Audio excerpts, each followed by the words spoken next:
మా దుబాయ్ ట్రిప్‌లో best day and highlight అంటే ఇదే అనమాట.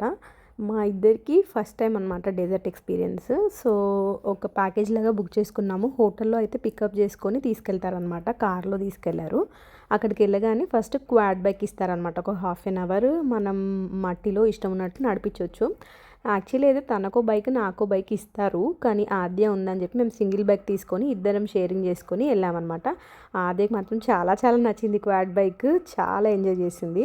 ఆ తర్వాత డ్యూన్ బ్యాషింగ్ బుక్ చేసామన్నమాట. బేబీ ఉందని చెప్పి మమ్మల్ని బేబీస్తోనే క్లబ్ చేశారు. అండ్ ఆద్యని కంప్లీట్లీ మీద కూర్చోబెట్టుకోమని చెప్పాడనమాట. సో అలా వెళ్ళాము. ఇష్టం ఉన్నట్టు డెజర్ట్లో కార్ నడిపిస్తారనమాట. ఈ ఎక్స్పీరియన్స్ అయితే చాలా చాలా నచ్చింది మాకు.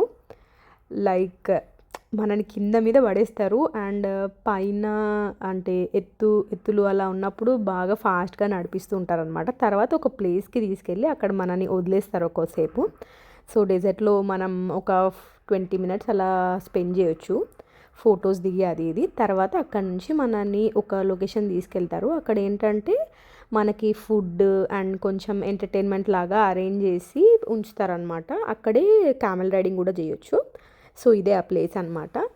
ఇంకా అందరూ ఇక్కడ వచ్చేసి ఫుడ్ తినేసి రిటర్న్ వెళ్ళిపోవడమే. బట్ ఎక్స్పీరియన్స్ మాత్రం చాలా నచ్చింది మాకు. అండ్ అక్కడ వెళ్ళగానే డేట్స్ ఇచ్చి వెల్కమ్ చేశారనమాట. తర్వాత ఈ కోయిలా బర్డ్ ఉంది. దీంతో కొద్దిసేపు ఆడుకోవడం అండ్ అక్కడ ఈవెంట్స్ లాగా తింటుంటే మనం డ్యాన్స్ చేయడం, ఫైర్ వర్క్స్తో కొన్ని షోస్ చేయడం అవి ఇవి చేశారనమాట. ఎక్స్పీరియన్స్ అయితే బాగానే ఉండింది. ఒక హాఫ్ డే మొత్తం బాగా స్పెండ్ చేయొచ్చు. 3 o'clock టు నైట్ 9 or 10 అలా అయిందనమాట. రిటర్న్ మళ్ళీ హోటల్లో కూడా వాళ్ళే డ్రాప్ చేస్తారు.